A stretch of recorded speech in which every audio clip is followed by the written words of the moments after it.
아멘. 우리 앞뒤 좌우로 주의 이름으로 샬롬 하면서 문안하겠습니다. 샬롬. 주의 평안이 함께 하시를 바랍니다.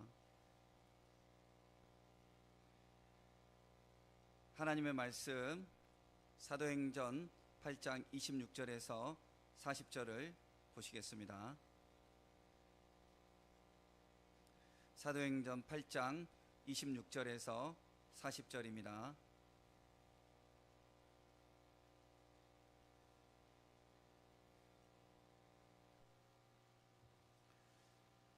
한 절씩 저하고 여러분들하고 교독하겠습니다.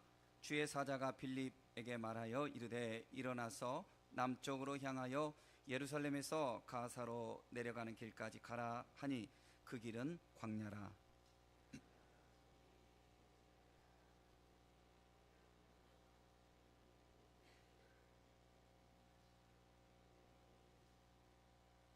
돌아가는데 수레를 타고 선지자 이사야의 글을 읽더라.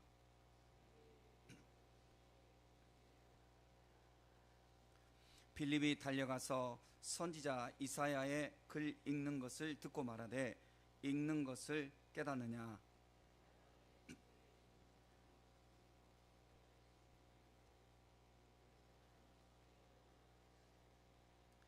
읽는 성경 구절은 이것이니 일렀으되 그가 도살자에게로 가는 양과 같이 끌려갔고 털 깎는 자 앞에 있는 어린 양이 조용함과 같이 그의 입을 열지 아니하였도다.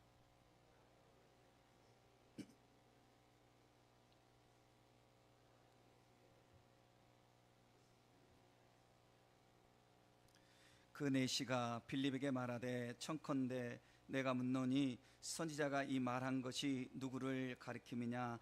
자기를 가리킴이냐? 타인을 가리킴이냐?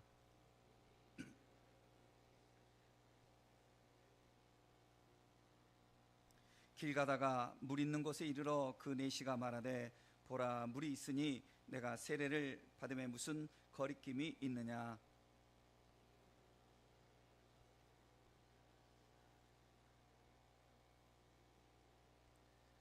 둘이 물에서 올라올새 주의 영이 빌립을 이끌어 간지라. 내시는 기쁘게 길을 가므로 그를 다시 보지 못하니라. 빌립은 아소도에 나타나 여러 성을 지나다니며 복음을 전하고 가이사랴에 이르니라. 아멘. 주의 은혜가 여러분 모두에게 함께 하시기를 존귀하신 예수님의 이름으로 축복합니다.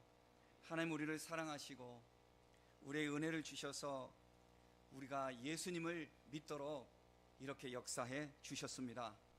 우리가 예수님을 믿고 신앙생활하는 것은 이 세상에서 교양이나 문화생활이 아닙니다. 생명에 관한 일입니다. 인생은 짧고 영원한 생명이 우리를 예비하신 하나님의 은혜로 기다리고 있습니다. 세상을 살아갈 때 주의 구원을 얻어서 존귀함으로 영원히 빚어지시고 삶을 가치 있게 사시며 영생을 누릴 수 있는 구원의 삶을 사시기를 주의 이름으로 축복합니다. 우리를 구원해 주신 주님께 감사하면서 우리는 그의 은혜에 보답하는 마음으로 주의 구원의 은총을 이웃에게 전파할 수 있는 성도가 되어야 하겠습니다. 이것이 전도인의 삶입니다. 전도한다는 것은 세상 사람들이 사업하는 것처럼 우리 교회 한 사람 더 오게 하자, 그거 아닙니다. 전도한다는 것은 물론 교회로 인도하지만 내가 구원받은 것처럼 그의 영혼도 구원을 얻을 수 있도록 진심으로 우리가 사랑으로 그의 영혼을 위해서 기도하고 사랑으로 그의 영혼을 주 앞에 인도하는 것입니다. 그러니 전도하는 것은 전혀 사업하는 것처럼 갈등하거나 욕심을 내거나 하는 것이 아니고 내가 베풀고 또 베풀고 기도하고 무릎 꿇고 눈물을 흘리며 복음을 전해야 마땅한 것입니다. 이와 같이 복음을 전하는 주의 종들이 있어서 사람들이 구원을 얻는 것입니다. 인천의 어느 교회 권사님, 전도왕이 되신 그 권사님 간증을 들었는데요, 그 권사님 1년에 많은 사람들을 주께로 인도하고 교회로 인도했는데 어느 세력에게 가서 전도하는데 세력이 너무나 짜증을 내는 겁니다. 너무나 싫어하고 몇 번 가니까 이제 아파트 초인종을 눌러도 조금 몇 년 전이었어요. 그러니까 그게 좀 통했던 것 같아요. 아파트 초인종을 눌러도 이제는 화를 내고 이제 그렇게 나왔습니다. 그런데 그날은 토요일이었는데 결혼식에 가기 위해서 권사님이 한복을 입었습니다. 친척 결혼식이라서 한복을 입고 결혼식에 가기 직전에 내일 주일이니까 이 세력에게 가서 내가 또 전도해야지 하고 가서 문을 열었습니다. 세력이 이제 눈치를 채고 문을 열기 전부터 짜증을 내는 목소리가 막 들리는 겁니다. 그래서 권사님이 눈을 질끈 감고 잠깐 기도하는데 문 여는 느낌이 들더니 그냥 찬물이 한 바가지 찬물이 자기 얼굴과 그 결혼식 가려고 입은 한복으로 쏟아진 것입니다. 보통 사람 같으면 여러분 어떻게 하겠어요? 전도 안 하죠. 그리고 화가 나겠죠. 그런데 입장 바꿔놓고서 전도 받는 사람 입장에서는 누가 우리 집 오라고 했나? 그럴 수도 있겠죠. 우리가 왜 전도를 못하냐면 이런 자존심이 있고 이런 자기를 보호하려고 하는, 자기를 아끼는 그런 마음들이 있어서 사실 전도하지 못하는 거예요. 우리가 자녀를 사랑할 때 자녀가 우리의 공로를 몰라줘도 사랑합니다. 하나님이 우리가 다 깨달았을 때 하나님께서 우리를 사랑하신 것이 아닙니다. 예수님께서 십자가에 달리실 때에 우리가 예수님을 잘 믿는 것을 다 보고 예수님 십자가 달리신 거 아닙니다. 우리는 다 양과 같아서 그릇 행하여 잘못 행하여 각기 제 길로 이리오라 하는데도 각기 제 길로 가고, 들이받고 불평하고 불만하고 오해하고, 그렇지만 주님이 우리를 사랑해서 우리가 살아나야 하겠기 때문에 주님은 십자가 위에 자신의 몸을 온전히 내어주시면서 하나님 앞에 두 팔 벌려 그 피 흘리고 그 살점 찢기고, 그래서 우리의 죄 사함을 이루셔서 우리를 구원해 주신 것입니다. 우리가 전도한다는 것은 이 예수님의 그 은혜를 조금이라도 내 가슴에 새기고, 우리가 복음을 전할 때 값진 수고하면서 누가 값지다고 인정해 주지 않아도 이 권사님이 초인종을 열고 지금 결혼식에 가려고 한복을 깨끗하게 입고 곱게 화장하고 가는데 물을 그냥 한 바가지 팍 뿌릴 때 권사님 마음이 어떻겠어요? 그래도 권사님 그걸 팍 받으면서 세례 내일 교회 와 이러는 겁니다. 그러니 그 세력이 물 뿌려도 그렇게 하고 있는 모습을 보면서 기가 막힌 거죠. 기가 막혀서 아이고 그러면서 짜증을 내면서 문을 닫았습니다. 그래서 사람이 영혼이 있잖아요. 여러분, 사람에게는 영혼이 있습니다. 영이 있어요. 이 영은 성령이 주장하시는 거예요. 여러분, 신앙생활은 육으로 하는 것이 아니라 영으로 하는 것입니다. 우리가 그걸 잘 모르면 교회 와서도 유익한 강의를 듣고 재미있는 이야기를 듣고 정보를 나누고 친구를 사귀고 세상의 어떤 이런 것은 교회라는 이름 아닌 곳에 가도 할 수 있어요. 그런데 교회라는 신앙의 옷은 입었지만 내용물은 비슷한 거예요. 영혼에 대한 거, 영생에 대한 거, 십자가에 대한 거, 구원에 대한 거, 죄사함에 대한 거, 이것이 주 목표가 아니라 세상에 사업이 있고 정치가 있고 세상에 사귐이 있고 그런 부수적인 것, 종속 변수 같은 그런 것들이 주 목적이 되어서 살아가니 신앙생활을 해도 교회라는 껍질은 둘러쓰고 있지만 내용물이 살아있지를 못하는 거예요. 그러니까 물 한 바가지 뿌리면 당장 화내고 한복 적신 거 짜증내고 다시는 전도하지 않고 다시는 가지도 않고 수고도 하지 않고 그렇게 살아가는 거예요. 누구를 위해서? 자기 자신을 위해서. 예수님이 이 세상에 오셔서 자기 자신을 위해서 살지 않으셨어요. 예수님은 우리를 위해서 온전히 다 내어주셨습니다. 어떤 분이 그랬습니다. 예수님은 33살에 대충 33살, 그때 호적했지만 지금처럼 컴퓨터 시스템 돼 있는 것도 아니고 정확하게 나이 모르지 않습니까?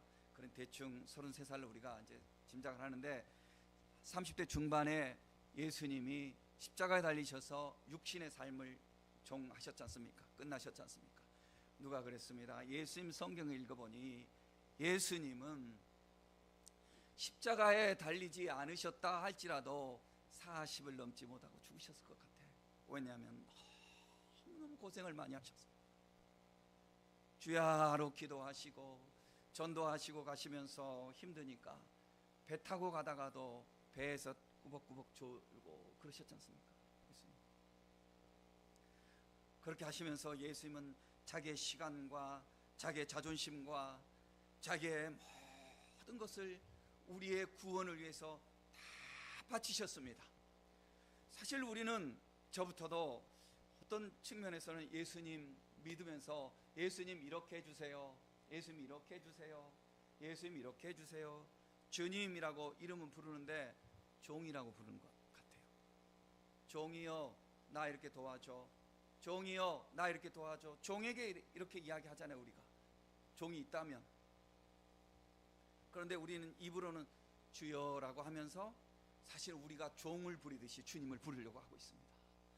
여러분, 우리가 예수님의 그 사랑과 신앙을 본받아서 예수님을 참된 주인으로 모시고 예수님의 제자가 되는 성도가 되시기를 주의 이름으로 축복합니다. 우리가 철이 없을 때는 그렇게 할 수 있겠죠. 그러나 철든 성도가 될 때 우리는 주님을 사랑하는 성도가 되는 것입니다. 그리고 주를 사랑하는 것이 결국 우리에게 힘이 되는 것입니다. 나의 힘이 되신 여호와여 내가 주를 사랑하나이다. 주님을 사랑하는 것이 우리의 힘이 되는 것입니다. 권사님 그렇게 전도하고 갔는데 영이 있다고 그랬잖아요. 영을 성령이 역사하시는 것입니다.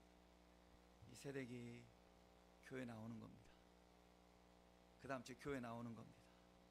그 교회가 좀 커서 사람들이 이제 잘 못 알아보고 서로 잘 마주칠 일이 없었는데 권사님 간증이, 내가 지금 간증하러 왔는데 지난주에 보니 그 세대기 이제 나처럼 전도반에 들어가서 전도 훈련을 받고 있습니다.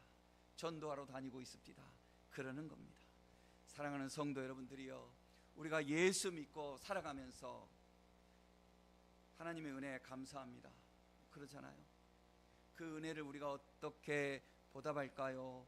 할 때 많은 부분에 있어서 우리는 이렇게 생각을 해요. 되게 다 하나님이 나를 출세시켜 주시면, 내가 성공하게 해주시면, 내가 큰 부자가 되게 해주시면 그 위치에서 내가 인심을 쓰겠습니다. 주의 이름으로 인심을 쓰겠습니다. 되게 조금씩 다르지만 그냥 통틀어서 이렇게 비슷하게 말하자면 그런 식으로 주님을 사랑하려고 합니다.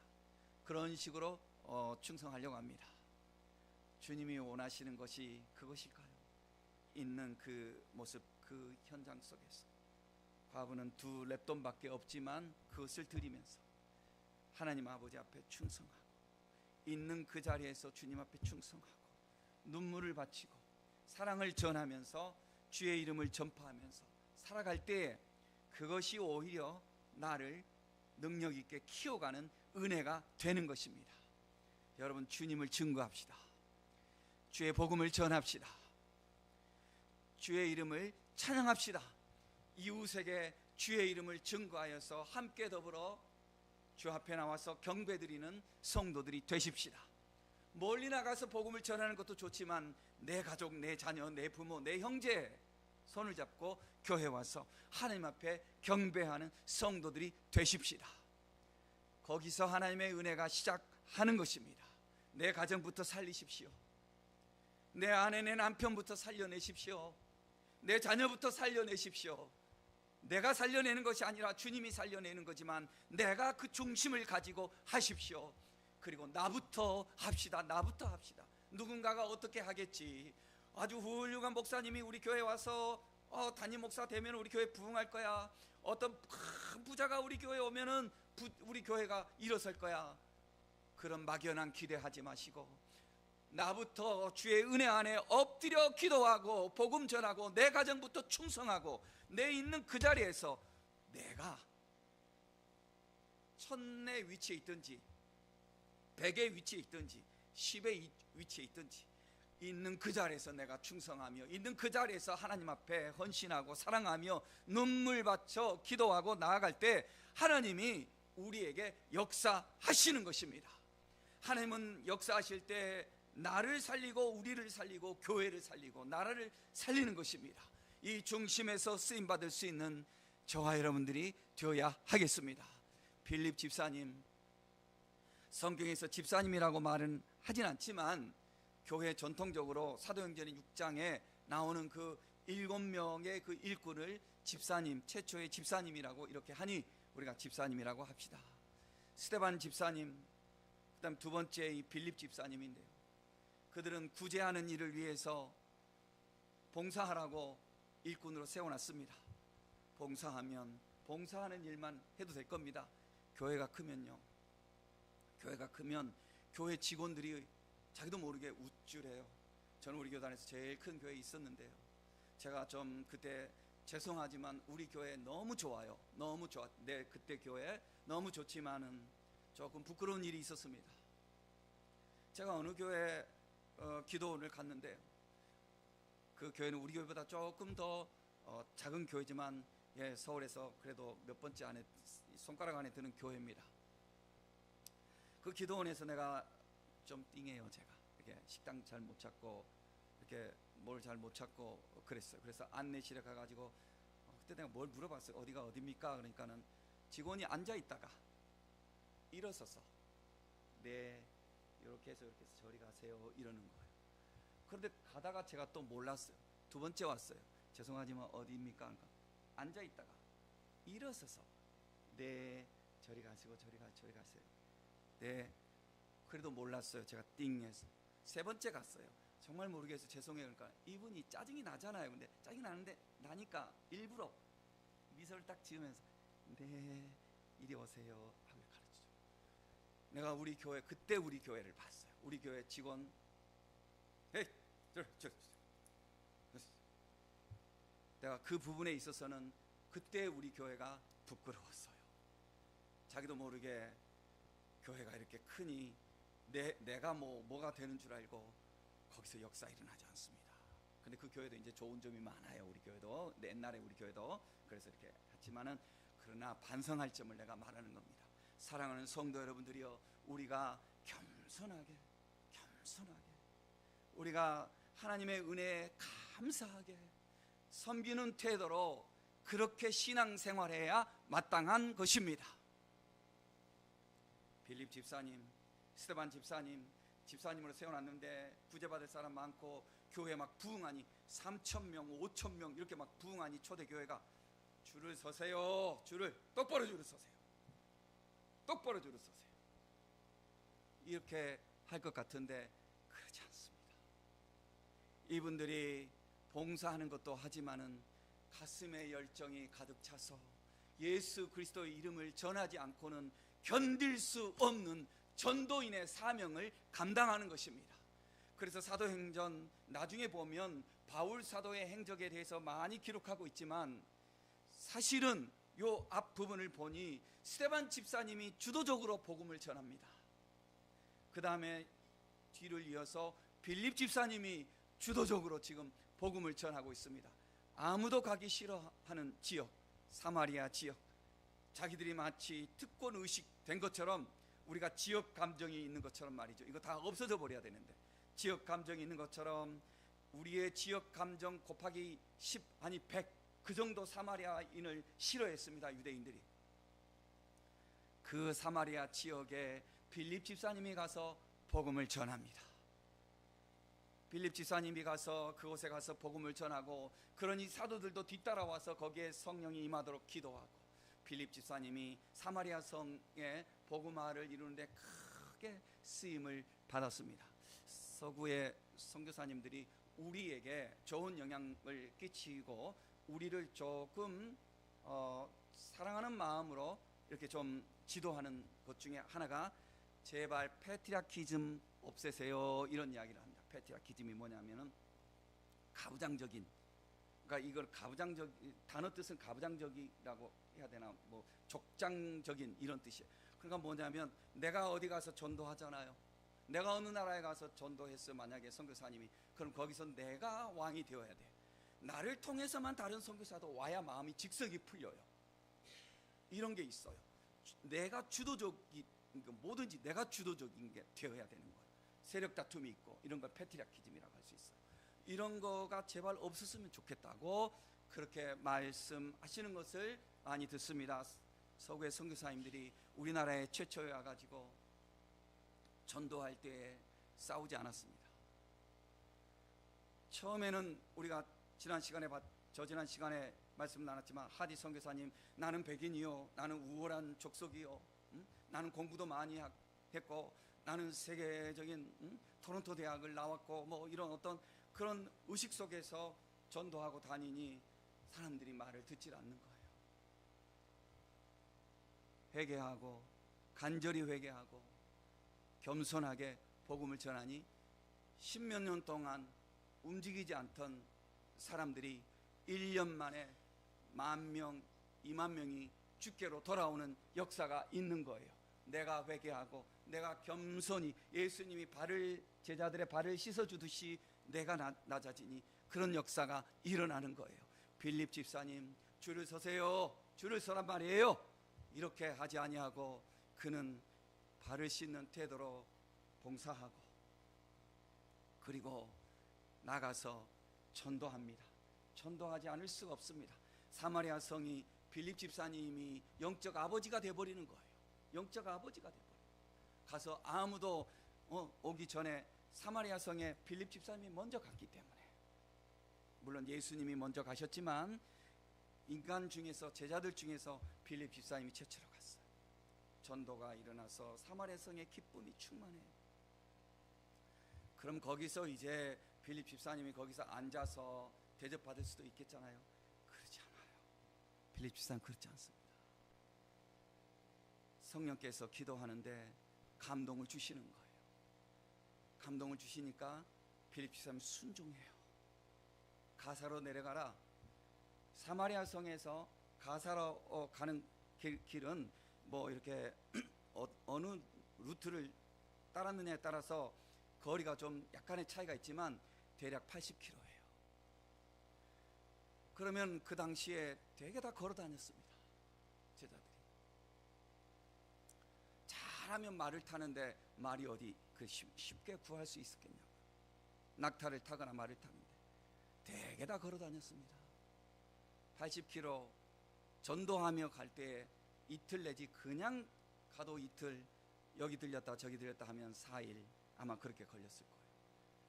가서 이렇게 주님이 인도하시는 대로 이렇게 가는 거예요. 마음에 감동을 주신 대로 가는 거예요. 가서 이렇게 전도하는데 마침 수레가 지나가는데 저 사람에게 복음을 전하는 주의 사인이 들어오는 겁니다. 그 수레는 누가 타고 있냐면은 에티오피아의 국고를 맡고 있는, 그러니까 재정을 담당하고 있는 네시가 타고 있었어요. 그러니까 네시가 수레를 타고 이렇게 가고 있는데, 네시라고 하면 여러분 생각해 보세요. 네시라, 고대 사회에서 네시는 약간의 이 권세가 있어요. 그렇죠? 약간의 권세가 있습니다. 그러나 네시는 율법에서도 네시는 여호와의 회중에 들지 못하게 하라고 그랬습니다. 그러니 네시는 나름대로 허락된 범위 안에서 약간의 재산과 권세가 있지만, 사람들은 네시를 약간 멸시하는 그런 경향이 있습니다. 사람들이 이런 마음들이 있는 것 같아요. 남과 비교하고, 남을 이렇게 봐서 자로 재보려고 하고, 남을 이렇게 평가하려고 하고, 이런 건 누가 시키지 않아도 그냥 하는 게 죄성인 것 같아요. 저에게도 혹 지금도 그런 것이 많이 남아있는지 모르겠지만 많이 버렸다고 생각하지만 모르겠어요. 그러나 이런 것이 예전에 많이 있었을 것 같아요. 여러분, 이런 모든 것들 다 우리가 거듭남의 사람에게는 합당하지 않는 거추장스러운 것입니다. 이거 다 버려야 됩니다. 다 버려야 됩니다. 그래야 주님이 나를 기뻐하시는 거예요. 다 버려야 해요. 저 사람은 어느 학벌이 뭘까? 저 사람 직업이 뭐지? 저 사람은 어디 아파트에 살지? 저 사람은 얼마나 연봉을 받을까? 이런 것으로 사람을 이렇게 재보려고 하는 것, 다 버려야 하는 것입니다. 오직 주 앞에 영혼을 사랑하는 그 관심만 충만해야 하는 것입니다. 빌립이 4시인데 주저하지 않습니다.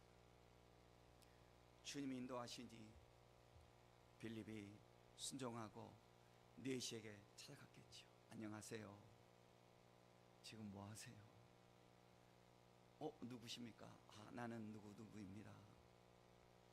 4시가 내가 예루살렘에 왔다가 지금 가면서 지금 성경을 읽고 있는데 성경, 이게 4시가 성경 읽고 있다는 거, 이거는 엄청난 일이에요.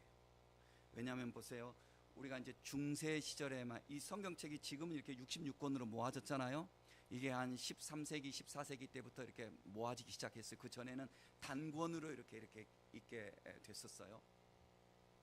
그런데 그 중세 시절에만 해도, 중세라고 할 때 10몇 세기 이럴 때를 말해요. 성경 단권 한 권만 가지고 있어도 한 수십만 평의 유럽에서 농장과 바꿀 수 있었을 만큼 값어치가 있었어요. 왜냐하면 인쇄술이 발달하지 않았고 필사본 그 책이 너무나 가치가 있었기 때문에. 그런데 지금은 1세기잖아요. 1세기인데 4시, 그것도 에티오피아 사람 4시가 구약 성경의 필사본 이사야서를 가지고 있어요. 이게 왜 이렇게 가능하냐면 알렉산더 대왕이, 여러분, 알렉산더 대왕의 그 시절에 그 헬라 제국이잖아요. 그때 알렉산드리아에서 구약 성경을 번역하라고 그랬어요. 그래서 그것이 70인경이에요. 그게 이집트에 있어요. 이집트에. 그러니까 그 옛날에 구약 성경을 히브리어로 번역한 구약 성경을 헬라어로 번역했던 거예요. 그러니까 하나님이 다 쓰셔요, 이렇게. 그래서 필사본들이 조금 돌아다녀요. 필사본들이 그러나 어마어마하고 또 어마어마하고 또 어마어마하게 귀하고 비싸요.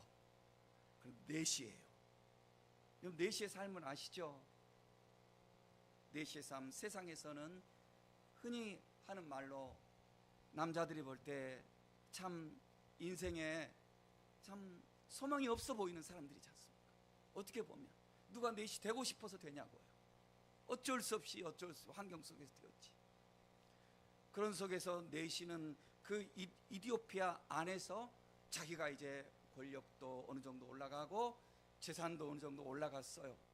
그런데 이 4시는 세상에 꿈을 두고 살지 않고 영혼에 대한 꿈을 두고 있는 사람이에요. 사람들이, 여러분, 우리가 볼 때에 우리만 예수님 믿으니까 우리만 영생에 대해서 관심 갖는 것 같죠? 천만의 말씀입니다. 지금 교회 안 오지만 지금 저 아파트에 있고 저 상가에 있고 저 거리에 있고 혹은 술 취해 있고 돌아다니는 사람들 중에서도 우리보다도 더 그 영혼 깊은 곳에서 영생을 사모하고, 하나님이요, 내가 어떻게 살아야 되겠습니까? 꿈틀거리는 그 영혼의 물음표를 가지고 있는 그러한 구도자의 마음을 가진 사람들이 얼마든지 있는 것입니다. 우리 겸손해야 됩니다. 그리고 우리 부지런해야 됩니다. 어쩌면 여기 앉아서 안주하는 것보다도 그런 속에 있는 자들 중에서도 주님을 찾는 자들이 얼마나 있는 것입니다. 얼마든지 있는 것입니다. 제가 언젠가 말씀을 전했지 않습니까? 뉴욕에 있는 어느 큰 교회 목사님, 추수감사절을 끝내고 이제 예배 다 끝나고 너무 지쳐서 성가대석에서 앉아서 이제 좀 쉬었다가 집에 가야지 하는데, 저기 한 사람이 이렇게 들어오는데, 또 왔구나, 뭐가 왔어요? 또 뭘 얻으러 왔구나, 직감적으로 느끼죠. 얼마 줘서 보낼까? 주머니에 손을 넣고 적당한 지폐를 꺼내려고 하고 있습니다. 가까이 오는데 냄새가 너무 나는 겁니다. 세상에 더러운 모든 냄새가 다 종합된 냄새같이 냄새가 나는 것입니다. 노숙자로 술 취하고 약에 취하고 이런 사람이기 때문에. 나중에 알아보니 자기보다 더 나이가 젊었는데 얼핏 볼 때 자기보다 훨씬 늙어 보였습니다. 그래서 빨리 보내야 되겠다 싶어서 주머니에서 대충 $5, $10, $20 얼마 주지? 이렇게 하면서 돈을 꺼내서 건네니, 이 사람 하는 이야기가, 목사님, 내가 돈 받으러 온 거 아닙니다. 목사님이 전하는 예수님에 대해서 알고 싶어서 교회 왔습니다. 그런 순간 이 목사님이 얼음이 되어버렸습니다. 진짜 용서받아야 되고 진짜 거듭나야 될 사람은 네가 아니라 나구나, 내가 싸구려 설교가였구나. 거기서 목사님이 회개하고 그 청년을 끌어안고 한없이 끌어안고 눈물로 회개하면서 둘이 끌어안고 기도하고 복음을 전했습니다. 그 교회 일꾼이 되었습니다. 하나님 앞에 누가 더 진지한 성도일까요? 우리가 평가할 수 없습니다. 여러분, 이런 사람들 이 세상에 얼마든지 있는 것입니다. 그러므로 사랑하는 성도 여러분들이요, 우리가 자만하지 말고, 우리가 게으르지 말고, 우리가 열심히 주님을 증거하는 겸손한 성도들이 되시기를 바랍니다. 내시가 내가 성경을 읽고 있는데 이게 무슨 말인지 난 모르겠어요. 이사야 53장 말씀을 읽고 있었습니다. 그 이사야 53장 말씀 중에서도 메시아가 고난을 당하는 그런 구절이었습니다. 여러분, 32절부터 33절 거기 보면 기억이라고 이제 그 물음표가 되어 있는 그 부분 있잖아요. 그가부터 빼앗김이로다까지 여러분 찾으시고 같이 한번 읽어봅시다. 시작. 그가 도살자에게로 가는 양과 같이 끌려갔고 털 깎는 자 앞에 있는 어린 양이 조용함과 같이 그의 입을 열지 아니하였도다. 그가 굴욕을 당했을 때에 공정한 재판도 받지 못하였으니 누가 그의 세대를 말하리요. 그의 생명이 땅에서 빼앗김이로다. 여러분, 우리는 이 글을 읽는 순간 여기서 그가 누구예요? 예수님, 우리가 알아요. 우리는 배웠으니. 그런데 아직 모르는 이 내시에게서는 이분이 뭔가 참 가슴 아픈 일을 당했구나, 이분이 참 불의한 재판을 받았구나, 그래서 뭔가 가슴이 찡한데 이분이 누구인지를 모르겠는 거예요. 그래서 이 부분을 내가 읽는데 잘 모르겠어요. 그러니 빌립이 가르쳐 주는 거예요. 그분은 바로 얼마 전에, 그 당시의 시점에서 얼마 전이잖아요. 얼마 전에 저 갈보리 언덕에서 십자가 형틀에서 재판을 받고 생명을 피 흘려 주신 예수라는 그분입니다. 그분이 우리의 죄를 사해 주시기 위해서, 우리의 죄값을 갚아 주시기 위해서 하나님의 어린 양이 되어서 거기서 피 흘려 죽으셨습니다. 그분이 우리의 구세주이십니다 라고 이렇게 증거하니 이 내시가 과연 그렇구나, 풀리지 않는 숙제가 풀려지면서 거기서 내시가 성경의 모든 것을 다 기록할 수는 없지요. 성경은 함축적으로 기록하죠. 그러니 우리가 행간의 뜻을 얼마든지 읽을 수 있어야 됩니다. 그 내시가 거기서 그 영혼이 밝아지면서 거기서 죄를 회개하게 되고 거기서 예수님께 감사하면서 하나님께 영광 돌리면서 예수님을 믿게 되고, 그래서 빌립이 그럼 세례를 받으시죠. 세례 받는다는 것은 뭐예요? 공식적인 그리스도인이 된다는 거예요. 공식적인 그리스도인이 되는 거예요. 공개적으로. 그래서 거기서 넷이가 회개하고 예수님을 영접하게 되는 것입니다. 여러분, 우리가 전도할 때 우리는 많은 부분 이렇게 생각해요. 우리 교회 좋은 교회예요. 그렇게 좋게 말을 해야 되니까. 여러분, 우리 교회 뭐가 좋아요? 우리 뭐가 좋아요? 좋은 거 있어요, 없어요? 있지. 목사님 좋잖아. 별로 동의를 안 하시려고 그러네. 우리 안전사 맨날 아멘 잘 하시는데 이때 또 아멘을 크게 하셔야지. 목사님 좋잖아요. 여러분, 좋으면 얼마나 좋아. 얼마나 좋냐고. 내가 유튜브에 어떤 교수님 참 강의 잘하십디다. 그분 내가 가끔 그래요. 야, 이런 분이 목사님이면 너무너무 좋겠다. 난 그런 생각을 해요. 너무너무 설득력 있게, 인물도 좋고 얼마나 좋아. 이왕이면. 여러분, 좋은 게 뭐가 있어? 우리가 좋은 게 없어요. 그런데 보통 우리 이렇게 말해요. 우리 교회 좋아, 우리 교회 가자, 이렇게 이야기를 하려고 해요. 여러분, 우리가 어떻게 전도해야 됩니까? 어떤 교회가 좋은 교회입니까? 그리고 복음이 있어야 됩니다. 예수 그리스도의 십자가의 은혜가 충만해야 하는 것입니다. 미스 코리아가 있고, 미스터 킴 같은 사람이 있고, 미스터 코리아 같은 사람이 있고, 손흥민 같은